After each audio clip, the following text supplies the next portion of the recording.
चलिए साथियों, हम OMR शीट कैसे भरेंगे, क्या क्या हमें सावधानी रखनी है ताकि हमारी जो सीट है वो ख़राब ना हो पाए, रिजेक्ट ना हो पाए। तो हमें कुछ सावधानियां रखनी होगी। उन सावधानियों को हम एक एक करके आपके सामने रख रहे हैं। ये हमारी पहली सीट है, क्लास 1 2 3, 1 से 3 तक की। दो पार्ट में हमारा OMR शीट होंगी, यानी कि जो कक्षा 1 से 3 की वो अलग होंगी और जो 4 से 8 तक की हैं वो अलग होंगी। क्लास 1 से 3 तक की जो सीट है वो अध्यापक द्वारा भरी जाएगी और जो क्लास 4 से 8 तक की जो सीट है वो स्वयं छात्र द्वारा उसको भरा जाएगा। तो सबसे पहले हम बात कर लेते हैं क्लास 1 से 3 तक की जो सीट है आपके सम्मुख है, इसमें हमें क्या क्या सावधानी रखनी है। सबसे पहले तो आपको ये जानकारी होनी चाहिए कि एक सीट पर कितने छात्रों का हम इसमें कितने छात्र हम लिख सकते हैं। तो जैसे आप क्रम संख्या देख रहे हैं, इसमें लिखी हुई है 1 से 8 तक। तो हम इसमें क्लियर ये हो जाता है कि हम एक सीट पर 8 बच्चों का हम इसमें OMR सीट में ना अंकन कर सकते हैं। तो जब हम इसका अंकन करेंगे, सबसे पहले हमें छात्र की आईडी लिखनी है। छात्र की जो आईडी है वो 9 डिजिट की होगी, जो हमें सरल ऐप पर मिलेगी, जिसका हमने पहले से ही एक सूची तैयार कर ली है, जिसमें आईडी और जो छात्र का नाम है वो लिखा होगा। वो हम पहले से ही परीक्षा से पहले सूची तैयार कर लेंगे ताकि परीक्षा के समय ये समस्याएं हमारे सामने ना आए कि हम अब बार बार मोबाइल ऑन करेंगे, उसमें देखेंगे। तो समय की बचत के लिए आप पहले से एक सूची तैयार कर लें, जिसमें यूनिक आईडी जो 9 नंबर की छात्र की लिखी होगी और उसका नाम, ताकि हम जब सीट को हम भरेंगे तब हमें समय बर्बाद ना हो। इसलिए ये सावधानी है रखनी है हमें कि हम पहले से ही एक सूची तैयार कर लें। हम 9 डिजिट की आईडी डाल देंगे। फिर इसके आगे प्रश्नों के कुछ गोले बने हुए हैं, आप देख रहे होंगे। कुछ ब्लैंक गोले बने हुए हैं, कुछ खाली पड़े हैं। तो इसमें जो ब्लैंक है और ये ब्लैंक और ये खाली है, ये खाली है, ये खाली है, ये ब्लैंक है, इन सब में और खाली में क्या अंतर है? ये अंतर है कि जब हम बच्चे का निपुण टेस्ट लेंगे, चूँकि कक्षा 1 से 3 तक के जो प्रश्न पत्र हैं वो कम मात्रा में प्राप्त होंगे और हमें बच्चे को बच्चे को बुला करके अपने पास ही उसका टेस्ट लेना है। हम अपने पास बच्चे को बुलाएंगे, जैसे पहले नंबर का एक बच्चा आता है हमारे पास, उसके सामने हम प्रश्न पत्र रखेंगे और उसको उन प्रश्नों के उत्तर देने को लिए कहेंगे। यदि बच्चा सही उत्तर दे देता है तो हम अपने हाथ से उस गोले को पूरा का पूरा हम काला कर देंगे, ब्लैंक नहीं छोड़ेंगे, उसको ब्लैक कर देंगे काले रंग से। जैसे कि हम इससे पहले जो वीडियो बना चुके हैं उसमें बताया गया कि काले पेन का ही हमें प्रयोग करना है। तो हम उसको काला कर देंगे और यदि बच्चा उस प्रश्न का उत्तर नहीं देता है तो हमें कुछ नहीं करना, उसे जो का तो छोड़ देना, ब्लैंक ही छोड़ देना है, उसे काला नहीं करना, उसे जो का तो छोड़ देंगे। तो इसमें ये बात ध्यान रखने की है, बच्चा जवाब देता है तो ब्लैक कर उसको काले रंग से रंग दो और यदि नहीं देता है तो उसे जो का तो छोड़ दीजिएगा। तो एक एक बच्चे को हम बुलाते रहेंगे और ऐसे ही उनसे आंसर पूछते रहेंगे और उनकी सीट को हम फिल करते रहेंगे।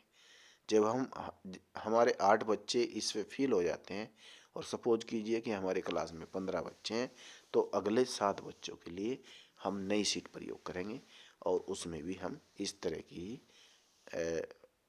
बातों का ध्यान रखेंगे और उसको ऐसे ही भरेंगे। ये हमारा कक्षा 1 से 3 तक की जो छात्र हैं उनके लिए ये सीट है, उनके लिए ये सावधानी रखने की बात है। अब ये सावधानी हम रखेंगे और फिर हम स्कैन की जो हमारी आगे की प्रक्रिया है, जब हमारे सब सीटें हमारे पास इकट्ठी हो जाएंगी, फिर हम एक एक करके उसको स्कैन करेंगे। अब हम बात कर लेते हैं हमारी क्लास 4 to 8 यानी कि कक्षा 4 से 8 तक की जो सीट है, उसमें कुछ क्या नया है जो कक्षा 1 से 3 तक में नहीं है, वो भी अंदर हम जानेंगे और हम इसको कैसे भरेंगे उसके बारे में भी हम आपके सम्मुख कुछ प्रमुख जानकारियाँ देंगे और आशा करते हैं कि आपको ये बहुत ही उपयोगी सिद्ध होगी। इसलिए वीडियो को ध्यान से सुने, देखें और जो सुझाव आपको दिए जा रहे हैं उसका अगर पालन करेंगे निश्चित रूप से, तो हमारी सभी सीट जो भरने की तरीका है वो सही हो पाएगा। चलिए चलते हैं। जैसा ऊपर की लाइन में लिख रहा है छात्र आईडी, इसमें वो यूनिक आईडी है जो हम सरल ऐप से प्राप्त करेंगे, जो हमने सूची अपने बच्चों की एक अलग से बना ली है, ताकि हम जब हम सीट भरें बार बार हमें मोबाइल ऑन करना है, सरल ऐप खोलने की ज़रूरत ना पड़े।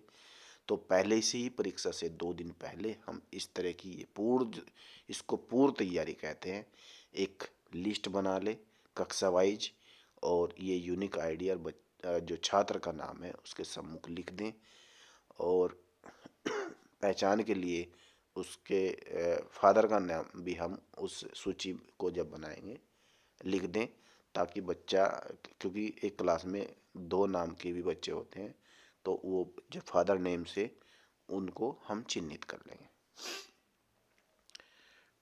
आगे लिखा है छात्र का नाम, जैसे यहाँ लिखा आलिया, तो यहाँ हम जो बच्चे का नाम होगा वो लिख देंगे और प्रश्न पत्र सेट 1। अब जो प्रश्न जब हम बच्चे से हल कराएंगे, हमने कक्षा 1 से 3 तक में ये बताया था कि उस सीट को अध्यापक ही फिल करेगा, लेकिन यहाँ पे क्या करेंगे, अध्यापक इन सीट को नहीं फिल करेगा, ये बच्चे द्वारा ही भरा जाएगा, छात्र द्वारा ही भरा जाएगा। अब छात्र के लिए भी कुछ सावधानियां हैं। यदि हम छात्र को पहले से इस सीट के बारे में नहीं बताएंगे तो हो सकता है वो परीक्षा के दिन इस सीट को खराब कर दे, और आपको ये हम जानकारी देते चलें कि ये सीट आपको सीमित मिलेगी, इसलिए यही ध्यान रखने की बात है कि ये खराब ना हो पाए। तो ये सीमित मात्रा में आप लोगों को मिलेगी, एक छात्र नामांकन के हिसाब से आपको ये सीटें मिलेंगी, कोई भी सीट आपको एक्स्ट्रा नहीं मिलेगी, इसलिए सावधानी से इसको भरने की बात है। अब उसमें देखिए प्रश्न नंबर 1 वहाँ था, एक गोला बना हुआ था लेकिन यहाँ पे प्रश्न नंबर 1 में 4 गोले बने हुए, मतलब वहाँ पे अगर प्रश्न का उत्तर सही है तो ब्लैक करना था, अगर नहीं है तो खाली छोड़ना था। लेकिन यहाँ एक प्रश्न के 4 ऑप्शन है, 4 ऑप्शन में से जो भी सही होगा वो बच्चा उसे काला कर देगा काले पेन से, और यदि अब वो गलत दे रहा चाहे सही दे रहा, वो बच्चा खुद ही छात्र खुद ही उसको ब्लैक करेगा, उसमें अध्यापक का कोई रोल नहीं है। बस खाली अध्यापक का ये रोल है कि हम ये सावधानी रख लें कि जब बच्चे को हमने प्रश्न पत्र जैसे दे दिया, कक्षा 4 से 8 तक के प्रश्न पत्र हैं जो वो पूरे आएंगे, हर बच्चे के लिए एक आएगा। हमने प्रश्न पत्र दे दिया, बच्चों को हमने निर्देश दे दिए कि भाई इसे आप हल करना शुरू करो और जो सही है उस पर टिक लगा दीजिएगा। जब बच्चे इसको हल कर रहे होंगे तो आप क्या करेंगे, आप उन एक एक बच्चे की छात्र की आईडी और उसका नाम वगैरह तब तक भर लेंगे ताकि बच्चे द्वारा गलती ना हो। तो हम इस तरह की सावधानी भी रख सकते हैं। हमने छात्र आईडी भर ली, नाम लिख लिया, फिर हम बच्चे को दे देंगे कि आप इसको भरिएगा और बच्चे उसको भरेंगे। हमें परीक्षा से पहले ये सावधानी रखनी होगी, ये ध्यान रखने वाली बात होगी कि हम एक बार जरूर हर बच्चे से इस सीट को भरवा के देख लें ताकि बच्चा उस दिन गलती ना करे। तो इसको आप अपना जो ग्रीन बोर्ड है उसमें भी इस तरह का एक सीट का बना सकते हैं, एक एक बच्चे से बुलवा के इसको भरवा के देख सकते हैं। और कुछ इसको फ़ोटोकॉपी भी, अगर कम बच्चे हैं तो फ़ोटोकॉपी करा के भी इसको पहले ही बच्चों को बांट करके बच्चे से हम इसका अभ्यास करा सकते हैं। तो ये थी हमारे क्लास 4 से 8 की कैसे भरी जाएगी। उसके बाद हम जब ये सब सीटें हमारे पास इकट्ठी हो जाएंगी तो हम फिर उसको बारी बारी से एक एक करके हम स्कैन करेंगे। और स्कैन करने के बाद हमें ये ध्यान रखना है कि जब सेव ऑल करेंगे हम प्रॉपर नेटवर्क में हो, नेटवर्क का ध्यान रखें, नेटवर्क में रह कर ही इसको काम को करेंगे, तभी ये प्रॉपर तरह से सेव हो पाएगा। तो ये कुछ जानकारियाँ थी हमारी कक्षा 1 से 3 तक की OMR सीट कैसे भरे जाएंगी, 4 से 8 की कैसे भरे जाएंगी। आशा करते हैं आपको ये वीडियो अच्छी लगी होंगी, ज़रूर आपके लिए उपयोगी सिद्ध होंगी। अगर आपको वीडियो अच्छी लगे तो इस वीडियो को ज़रूर शेयर करना ताकि और अन्य शिक्षक साथी भी इसका लाभ ले सकें। धन्यवाद।